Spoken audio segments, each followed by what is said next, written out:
My sister joked, "You can't even afford a car." Just then, a helicopter landed on the lawn. "My ride's here," I said, and Dad fainted. "I killed a man 3 months ago, and my family still thinks I work at a coffee shop." Let me back up. The helicopter thing? That happened yesterday during Sunday dinner, and it was the moment everything I'd been hiding finally started unraveling. But to understand why my dad hit the floor like a sack of potatoes when that sleek black aircraft touched down on our suburban lawn, you need to know about Marcus Holloway.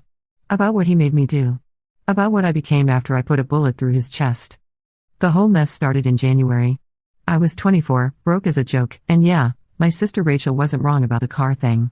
I'd been taking the bus to my actual job, which wasn't serving lattes, for the record, and living off ramen in my studio apartment downtown. My family thought I was just another struggling millennial trying to make it in Seattle. Classic underachiever Emma, right? Wrong. See, I work for the kind of company that doesn't exist on paper. The kind where your business card says risk assessment consultant but your real job description is more like problem solver for people who can't go to the police.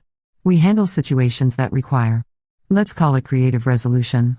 Industrial espionage, witness protection alternatives, corporate leverage disputes. That sort of thing. I'm good at it. Really good. Turns out I have a talent for reading people, for slipping into spaces I shouldn't be, for making problems disappear without leaving fingerprints. Literally or metaphorically. But Marcus Holloway was different. He wasn't supposed to be a problem that needed permanent solving. The briefing seemed routine when my handler, David Chen, laid it out for me at our usual spot, a dim corner booth at Pike Place Market where the fish-throwing noise covered our conversation. Marcus was a mid-level pharmaceutical executive who'd been skimming research data and selling it to competitors. Our client wanted him discredited, maybe prosecuted, definitely neutralized as a business threat. Standard corporate takedown, David said, sliding a manila envelope across the sticky table. Gather evidence, build a case, let the system handle him. I remember the way the ice in his coffee clinked against the glass. Such an ordinary sound for such an extraordinary lie. Because Marcus wasn't just stealing data. He was selling something much worse.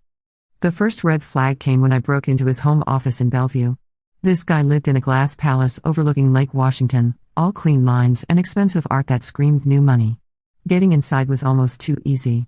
Security system from 2018, locks that yielded to my picks like butter, motion sensors I could have disabled blindfolded. But what I found in his files made my blood freeze. Clinical trial data. Not the sanitized reports that get submitted to the FDA, but the raw numbers. The real numbers. For a drug called Nurex that was supposed to treat childhood epilepsy. Only according to Marcus's private documents, it wasn't treating anything. It was causing massive brain hemorrhages in 17% of test subjects. Kids. We're talking about kids. And Marcus knew. He'd been feeding the fake, cleaned up data to the FDA while selling the real results to competitors who wanted to use the information to short the pharmaceutical company's stock. Making millions while children died in clinical trials. I sat there in his sterile office, surrounded by his awards and family photos, reading page after page of horror. Test subjects identified only by numbers, but the ages were right there. 7 years old. 9. 12. Subject 847 experienced massive cerebral hemorrhaging at 0300 hours. Parents were told it was an allergic reaction to food coloring in the hospital cafeteria. Subject 322 suffered complete neurological shutdown during week 3 of treatment. Family informed that a pre-existing condition had been discovered. Page after page. Lie after lie. All in Marcus's neat, clinical handwriting. That's when I heard the garage door. Marcus was supposed to be in Portland for a conference. I confirmed his hotel reservation, tracked his credit card charges at dinner near the convention center just 3 hours earlier. But there he was, his BMW purring into the garage beneath me. I had maybe 60 seconds to clean up and get out. I shoved the files back where I'd found them, killed the desk lamp, and slipped toward the back door. But my hands were shaking, actually shaking, and I fumbled the lock reset. Footsteps on the stairs.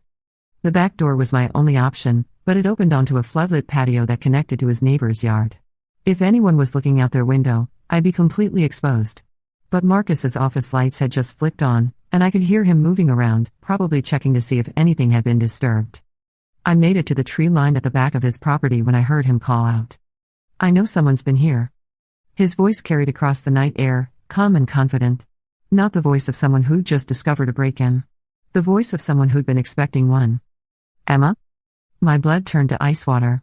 He knew my name. Somehow, this man I'd never met knew exactly who I was. Emma Martinez, 24, born in Tacoma, graduated from UW with a degree in criminology. Currently employed by Sentinel Risk Management, though I doubt that's what you tell your family. I press myself against a massive Douglas fir, bark scratching through my jacket, and try to control my breathing. The LED motion sensors on his patio swept back and forth like mechanical eyes searching for prey. I have to admit, I'm impressed. Most people would have taken the job at face value. Corporate espionage, gather some evidence, build a case. But you found the real files, didn't you?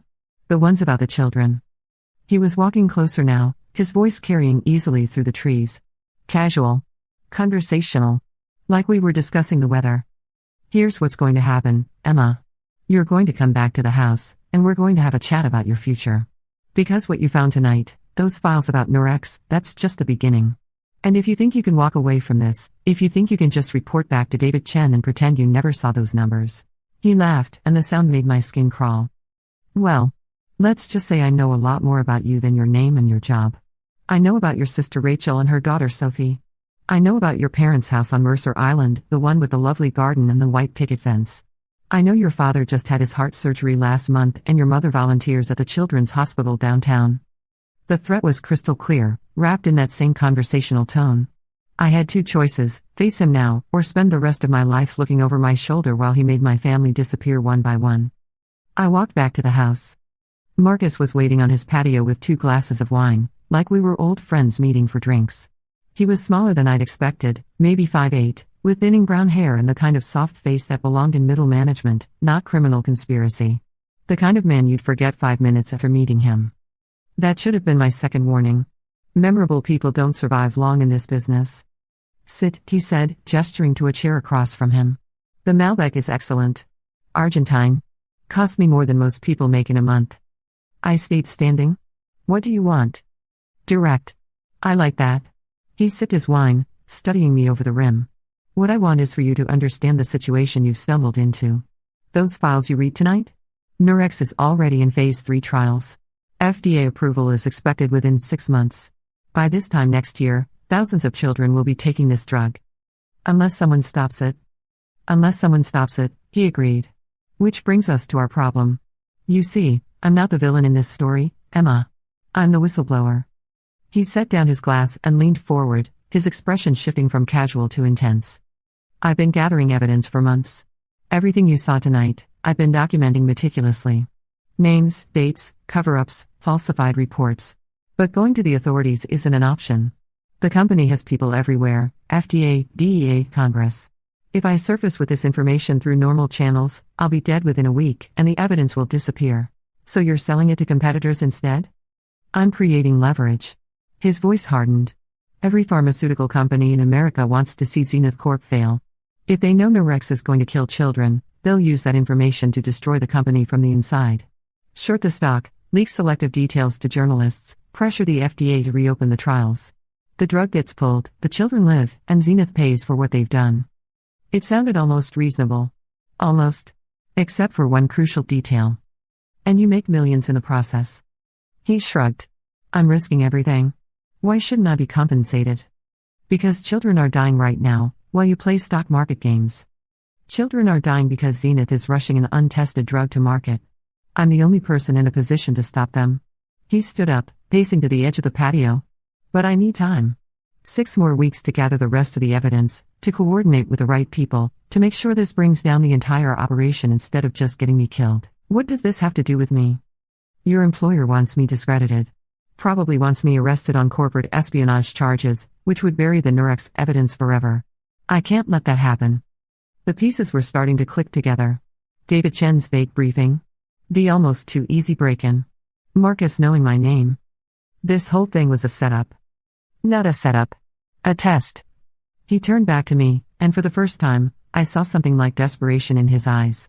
I needed to know if you were just another corporate soldier following orders, or if you were someone who could see the bigger picture. Someone who could help me save those kids. By doing what? By going back to David Chen and telling him you found nothing. Standard corporate malfeasance, maybe some tax evasion, nothing worth pursuing. Buy me 6 weeks to finish gathering evidence, and I'll make sure you're richly rewarded when this all comes out. He named a figure that would have paid off my student loans and bought me a house. Cash. And if I refuse? His expression didn't change, but something cold flickered behind his eyes. Then you become a loose end. And loose ends have a way of disappearing, along with anyone who might ask uncomfortable questions about where they went. I looked at this ordinary-looking man in his expensive house, with his wine and his casual threats, and realized I was in deeper water than I'd ever imagined. But I also realized something else. He was scared. All the bravado, all the careful planning, underneath it, Marcus Holloway was terrified. Which meant he was vulnerable.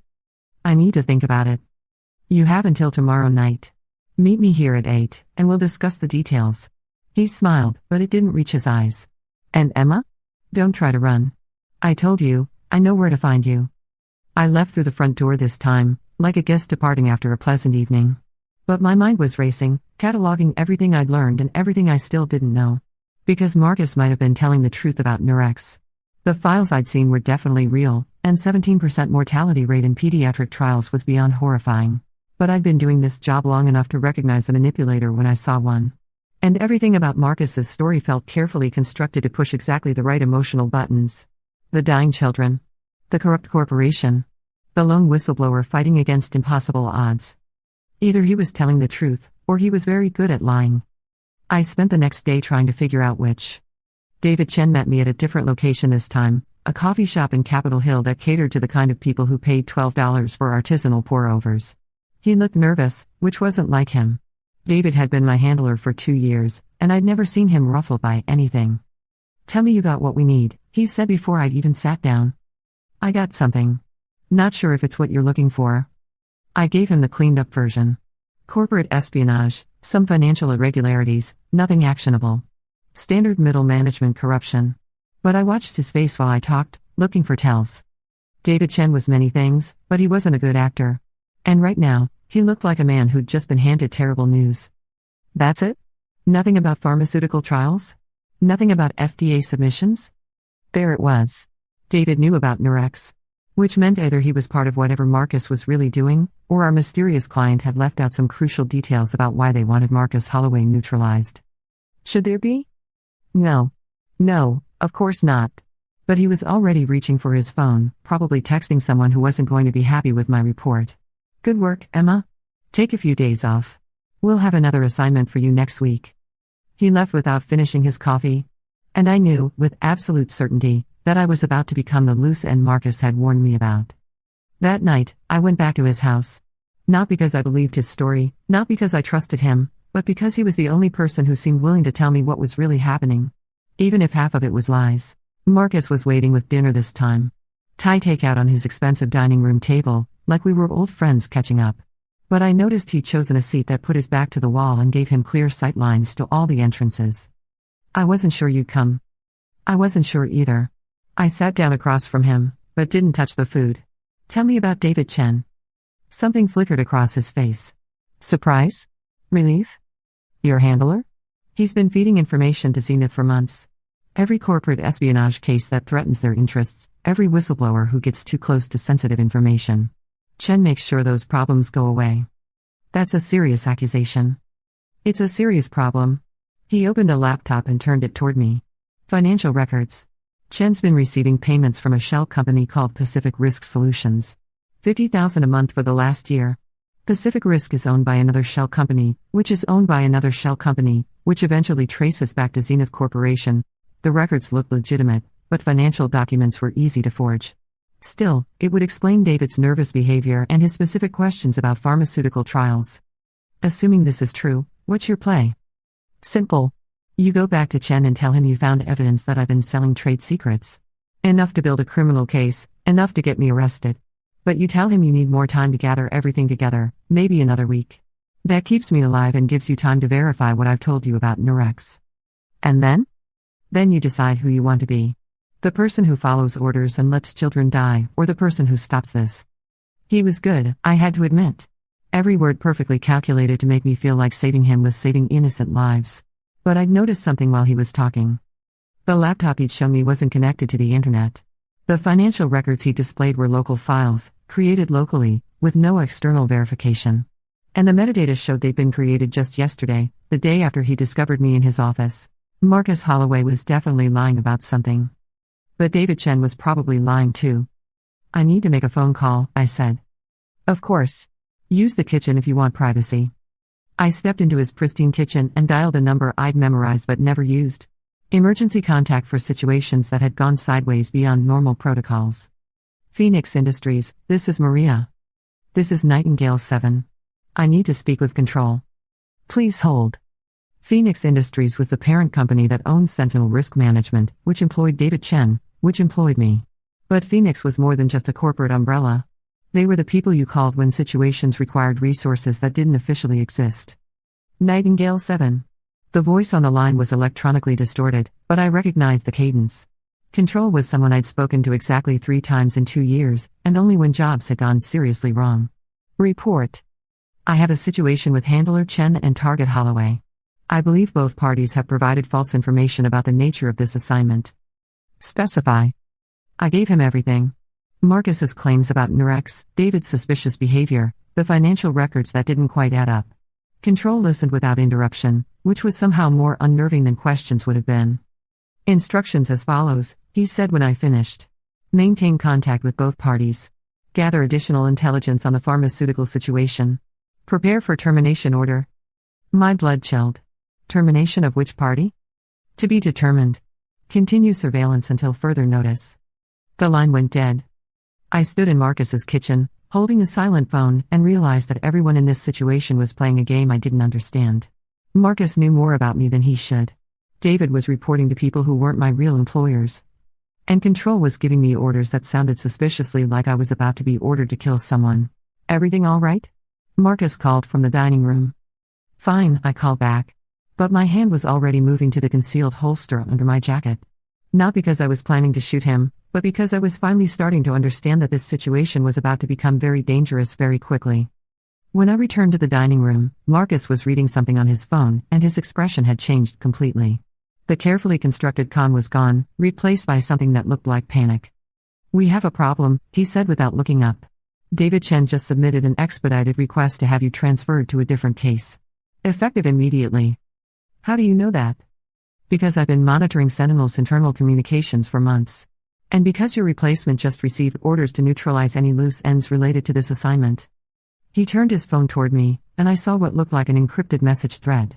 The details were vague, but the implication was clear. Someone wanted me off this case, and they wanted anyone who knew too much about Marcus Holloway to disappear. This could be fabricated, I said. It could be. But are you willing to bet your life on it? That's when we heard the cars. Multiple vehicles, pulling into Marcus's driveway with the kind of coordinated precision that screamed professional operation. I moved to the front window and saw 4 black SUVs arranged in a tactical formation that would prevent anyone from leaving the property. Back door? I asked. They'll have it covered. Marcus was already moving, not toward an exit but toward a wall safe hidden behind an abstract painting. He worked the combination quickly, revealing what looked like enough firearms to outfit a small army. You want to tell me why you have a personal armory? Because I've been preparing for this moment for months. He handed me a tactical vest and a pistol I recognized as military issue. The question is whether you're going to help me survive it, or whether you're going to let them kill us both. The front door exploded inward. The next few minutes were chaos. Professional operators in tactical gear, moving through the house with practiced efficiency. But Marcus's preparations were better than I'd expected. He'd reinforced the dining room, turned it into a defensive position with clear sight lines and limited access points. We held them off for maybe 10 minutes. Long enough for me to realize that these weren't David Chen's people. Wrong gear, wrong tactics, wrong approach. These were military contractors, the kind of people who got called in when a situation needed to be resolved with extreme prejudice. Who are they? I shouted over the gunfire.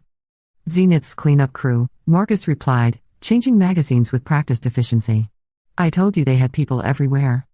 That's when I made the decision that changed everything. I believed him. Not because his story made perfect sense, not because I trusted him completely, but because the people trying to kill us were definitely not the good guys. Whatever Marcus had done, whatever he was really guilty of, the response was disproportionate. And disproportionate responses usually meant someone was trying to hide something big. The battle lasted another 20 minutes.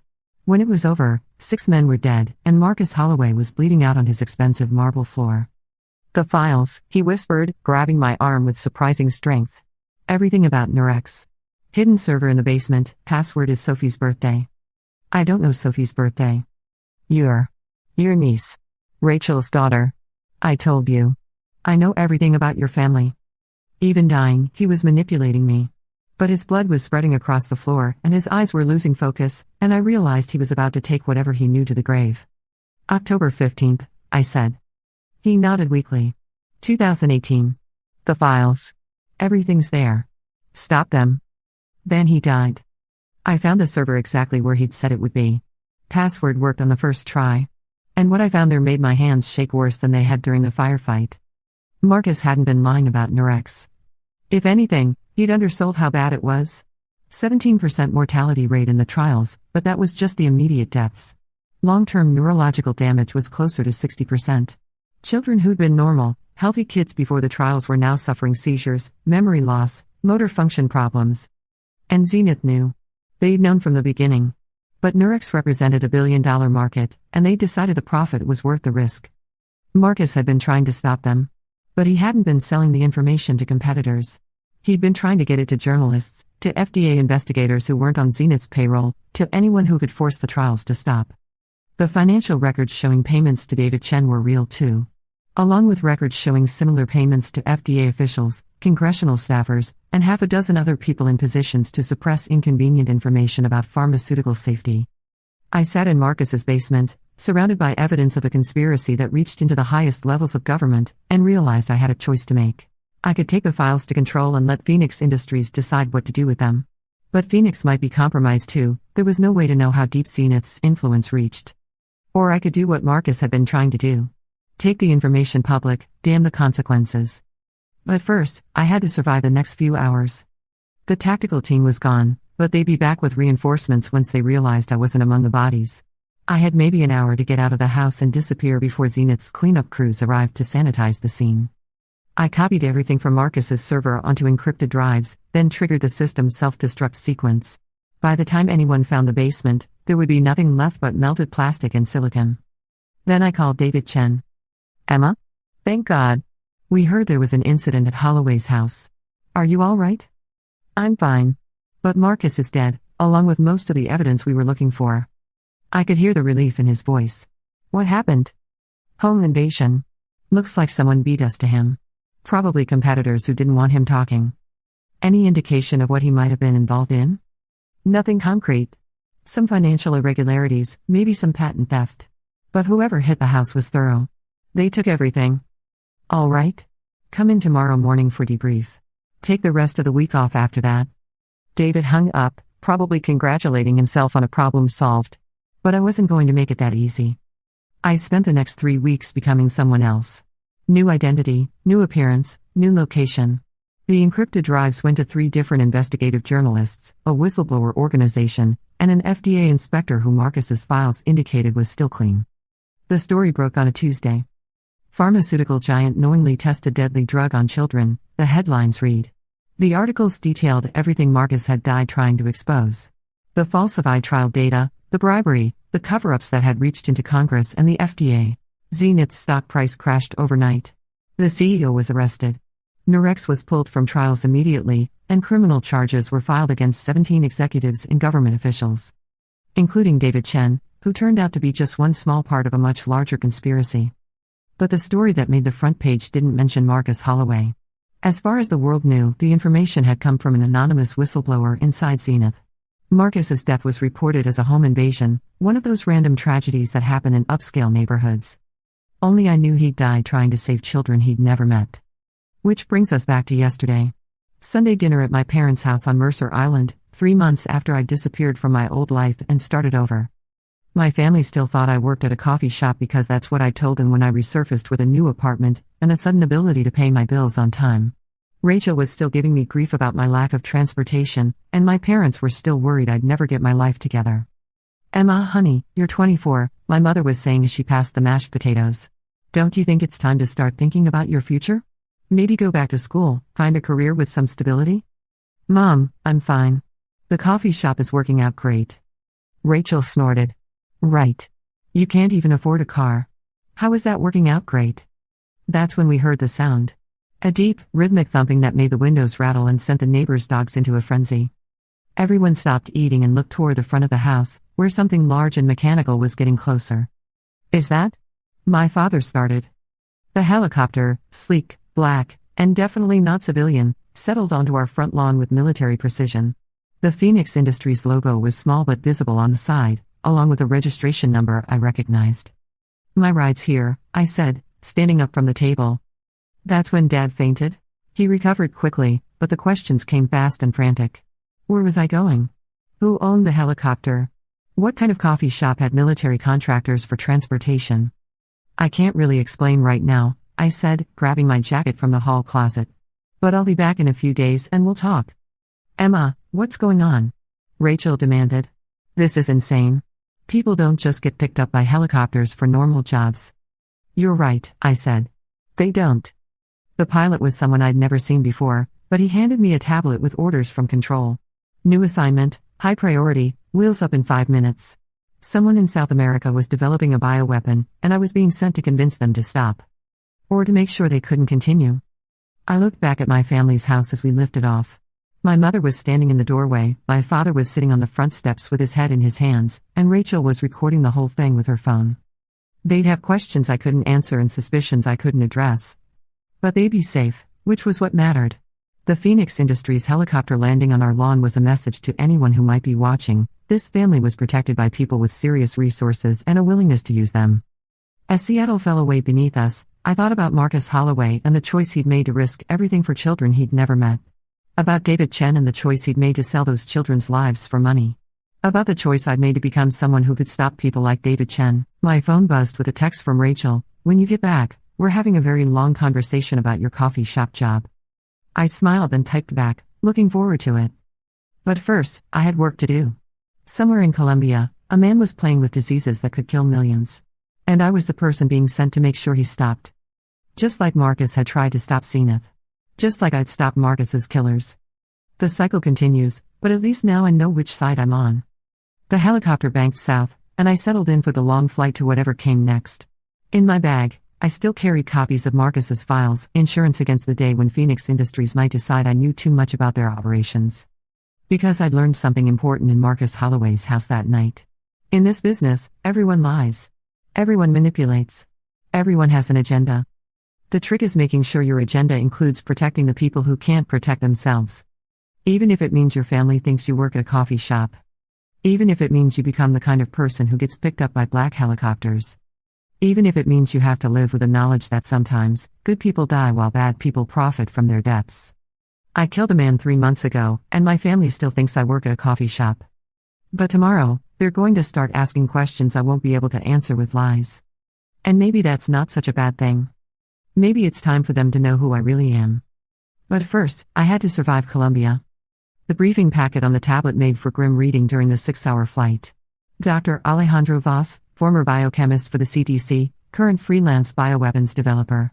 He'd gone off the grid 18 months ago after being terminated for ethical violations that the CDC wouldn't specify. Intelligence suggested he'd been approached by 3 different terrorist organizations and at least one hostile nation-state. His current project was something called hemorrhagic syndrome X, a engineered virus that combined the lethality of Ebola with the transmission rate of influenza. Conservative estimates suggested it could kill 40% of the global population within 2 years if released. Target is holed up in a compound outside Medellin, the pilot told me through the headset as we crossed into Colombian airspace. Former drug lord's estate, completely isolated, heavily fortified. Getting in won't be the problem. Getting out will be? Getting out alive will be. The compound sat on a hilltop overlooking the Magdalena River, surrounded by triple layers of security fencing and enough armed guards to staff a small military base. But wealth and paranoia had made Dr. Vaz predictable. Rich men with dangerous secrets always made the same mistakes. They trusted technology more than people. They relied on systems they didn't understand. And they never considered that their greatest vulnerabilities might come from the luxuries they refused to give up. Dr. Vaz had a weakness for expensive wine. Specifically, vintage Bordeaux from his private collection, which was shipped monthly from a distributor in Cartagena. The same distributor that had just acquired a new employee with impeccable references and a talent for wine chemistry. Infiltrating the delivery chain took 3 days. Replacing the wine with identical bottles containing a mild sedative took another 2. The hard part wasn't getting the drug past security. Rich people's wine collections were rarely tested for foreign substances. The hard part was making sure I could neutralize the bioweapon before the sedative wore off. I rode into the compound in the back of a climate-controlled wine truck, hidden among cases of 1982 Chateau Latour that cost more than most people's cars. The guards inspected the driver's credentials and checked the delivery manifest, but they didn't search the cargo. Men like Voss didn't pay for security guards who understood the difference between a threat and a wine delivery. The compound was even more paranoid than the intelligence reports had suggested. Motion sensors, thermal cameras, pressure plates under every walkway. But all of that technology was designed to keep people out, not to monitor what happened once they were inside. I waited in the wine cellar until the dinner bell rang, then made my way to the laboratory complex through ventilation shafts that hadn't been cleaned in months. The dust told a story. Dr. Voss employed a full security team, but he was cutting corners on maintenance. Pride and penny pinching, the hallmarks of a man who thought money could solve any problem. The lab was a contradiction in terms, cutting-edge equipment crammed into a space that looked like it had been converted from a stable. Biosafety protocols that would have impressed the CDC, implemented in a building that probably wasn't up to local fire codes. And there, in a containment unit that hummed with filtered air and UV sterilization, were 17 vials of hemorrhagic syndrome X. Enough to end civilization. Dr. Voss had been careless in other ways too. His computer was protected by military-grade encryption, but his notebook, actual paper and pen, like some kind of mad scientist from a movie, was sitting open on his desk. Pages of handwritten notes detailing the virus's structure, its transmission mechanisms, and most importantly, the locations of the other samples. There were labs in Venezuela, Syria, and North Korea. All of them working from Voss's research, all of them racing to complete their own versions of his bioweapon. I was photographing the notebook when the lights went out. Emergency power kicked in a second later, bathing the lab in red light that made everything look like a scene from a horror movie. But the containment unit systems were still running. Whatever had happened, it wasn't a complete power failure. Dr. Martinez, I presume. I spun around to find Dr. Voss standing in the doorway, very much awake and pointing a pistol at my chest.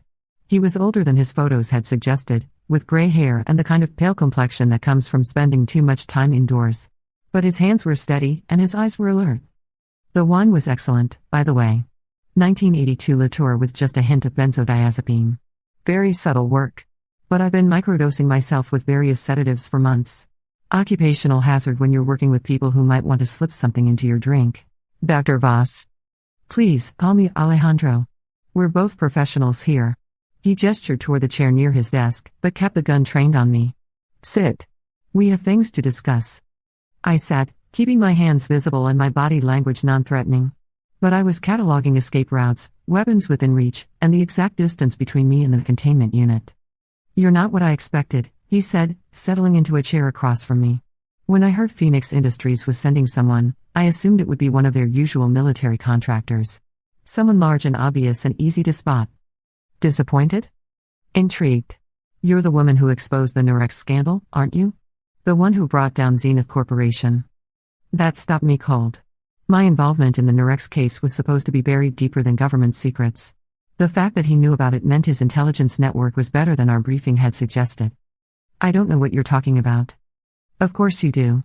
Marcus Holloway died trying to expose that cover-up, but someone finished what he started. Someone with access to his files, someone with the skills to stay hidden while bringing down a pharmaceutical giant. He smiled, and it wasn't a pleasant expression. Someone exactly like you. Assuming you're right, what's your point? My point is that we're on the same side. He holstered his pistol, a show of good faith that I didn't buy for a second, and leaned forward in his chair. Do you know why I was really terminated from the CDC? Not ethical violations. Whistleblowing. I discovered that 3 major pharmaceutical companies were suppressing research into pandemic preparedness because effective treatments would reduce demand for their existing products. So you decided to create a pandemic instead? I decided to create leverage. The same word Marcus had used, but with a different inflection. Every government in the world is ignoring the threat of bioweapons because they think they can control them, manage them, use them as political tools. But they can't control what they don't understand. He gestured toward the containment unit and its 17 vials of apocalypse. Hemorrhagic syndrome X isn't meant to be released. It's meant to be discovered. When intelligence agencies around the world realize that a weapon this devastating can be created by one man in a converted horse stable, they'll be forced to take bioweapon proliferation seriously. And the labs in Venezuela, Syria, and North Korea? His smile faltered slightly. How do you know about those? Your notebook is very thorough. Those are insurance policies. Proof that the technology has already proliferated beyond any possibility of containment. Once the samples here are discovered, those labs will be exposed as well. The shock value will force international cooperation on bioweapon controls. It sounded almost reasonable. Almost. Except for the obvious flaw in his logic. What happens when one of those insurance policies decides to actually use the weapon? They won't. The mortality rate is too high, the transmission too efficient. Any nation that deployed hemorrhagic syndrome X would be committing suicide along with genocide. You're betting the survival of the human species on the rational behavior of terrorist organizations and rogue states. I'm betting it on the self-preservation instinct of people who want to rule the world, not destroy it. That's when I realized Dr. Alejandro Vaz wasn't a criminal mastermind or a bioterrorist. He was something much more dangerous. He was a true believer. True believers were unpredictable because they operated from a moral framework that justified any action in service of their cause. They were also nearly impossible to reason with because they'd already convinced themselves that their extreme measures were not only necessary, but noble. There's another option, I said carefully. Which is? You publish your research openly. Every detail, every formula, every synthesis pathway. Make it impossible for any single actor to monopolize the technology, and make it clear exactly how dangerous this weapon would be. Information wants to be free? He laughed, but there was no humor in it. That's remarkably naive for someone in your profession. Publishing the research would just accelerate the timeline. Instead of 3 or 4 labs working on versions of this weapon, we'd have 30 or 40 within a year. But we'd also have 30 or 40 labs working on countermeasures. Perhaps. Or perhaps we'd have 30 or 40 labs trying to improve on my design. The philosophical debate was interrupted by an alarm that made my teeth ache. Not a break-in alarm, something much worse. Containment breach, Dr. Vaz said, his face going pale. That's impossible. The system has 17 redundant safety protocols. He was already moving toward the containment unit, and I could see what had triggered the alarm. One of the vials had developed a hairline crack, probably from thermal stress caused by the power fluctuation when the lights went out. How much time do we have? I asked. If the seal fails completely?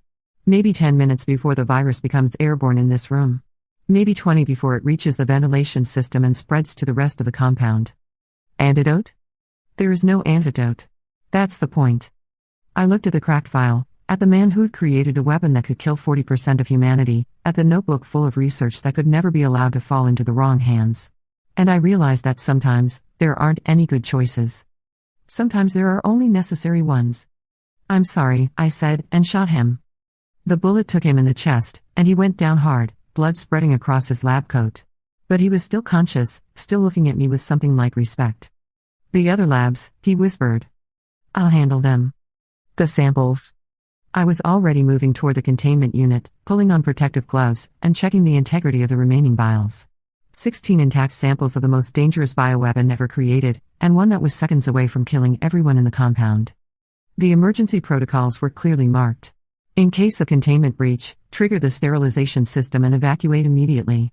UV lights, chemical sprays, and temperatures high enough to denature any organic compound. I hit the emergency button and ran. The sterilization cycle lasted exactly 3 minutes. When it was over, there was nothing left in the containment unit but metal and glass and the lingering smell of ozone. Hemorrhagic syndrome X had been reduced to component atoms. But Dr. Vaz was still alive, barely, when I knelt beside him. The notebook, he gasped. Burn it. I will. The other labs. They don't have a complete formula. Without my research, they can't finish the synthesis. I understand. I was trying. To save the world. I know. He died believing he was a hero. Maybe he was right. Maybe forcing the world to confront the reality of bioweapon proliferation would have prevented some future catastrophe. Or maybe he was just another brilliant man who'd convinced himself that the ends justify the means. I burned his notebook and destroyed his computer, then triggered an explosion that would make the whole thing look like an industrial accident. By the time the authorities arrived, there would be nothing left but rubble and speculation about what the famous Dr. Vaz had really been doing in his secret laboratory. The helicopter picked me up at an extraction point 50 miles from the compound, and I was back in Seattle 12 hours later. My family was waiting with questions I still couldn't answer and suspicions that were probably justified. But the world was a little bit safer than it had been yesterday. And sometimes, that has to be enough. The funny thing about secrets is how they change you. 3 months ago, I was just another struggling millennial trying to make rent. Now I'm someone who kills people to save the world, and my biggest worry is whether my sister will figure out that I don't actually know how to make a cappuccino. Rachel was waiting on my doorstep when I got home, with a kind of determined expression that meant I wasn't getting inside until she got answers. We need to talk, she said. I figured. Military helicopters don't pick people up from coffee shops, Emma. Whatever you're really doing, whatever kind of trouble you're in, I want to help. I looked at my sister, successful lawyer, devoted mother, the kind of person who believed that problems could be solved with a right combination of legal knowledge and stubborn determination, and realized that some secrets were too dangerous to share. I can't tell you everything, I said finally. But I can tell you this, I'm one of the good guys. That's not an answer. It's the only answer I can give you. She studied my face for a long moment, looking for something I wasn't sure I wanted her to find. Are you safe? She asked finally. Safer than the alternative. And are you happy? That was a harder question. Was I happy? I was doing work that mattered, using skills I'd never known I had, making a difference in ways that most people couldn't imagine. But I was also lying to everyone I cared about, living a double life that got more complicated every day. I'm useful, I said finally. And right now, that's enough. Rachel hugged me then, the kind of fierce embrace that said she understood more than she was letting on. Just be careful, okay? Whatever you're doing out there, remember that you have people here who love you. I will. And I meant it. Because the truth is, the work I do, the lies I tell, the people I kill, the secrets I keep, all of it is only worthwhile if there's something worth protecting. Something like a sister who worries about me. Parents who still think I need to get my life together. A niece whose birthday can be used as a password by a dying man who knows too much about my family. The world is full of people like Marcus Holloway and Dr. Voss, brilliant minds convinced that their extreme measures are justified by noble goals. Some of them are trying to save children from dangerous drugs. Others are trying to save the world from bioweapons. And some of them are just trying to make sure their families never have to know about the darkness that exists at the edges of the ordinary world. My phone buzzed with another message from Control. New assignment, new location, new problem that needed solving. But first, I was going to have dinner with my parents and pretend to complain about difficult customers at the coffee shop. Because maintaining that fiction, keeping my family safe in their ordinary, wonderful ignorance, was the most important job I'd ever had. Even if it meant living with helicopters on the lawn and questions I couldn't answer. Even if it meant being someone my old self wouldn't recognize. Even if it meant carrying the weight of necessary secrets for the rest of my life. I killed a man 3 months ago, and my family still thinks I work at a coffee shop. And maybe, if I do this job right, they'll never have to know the truth.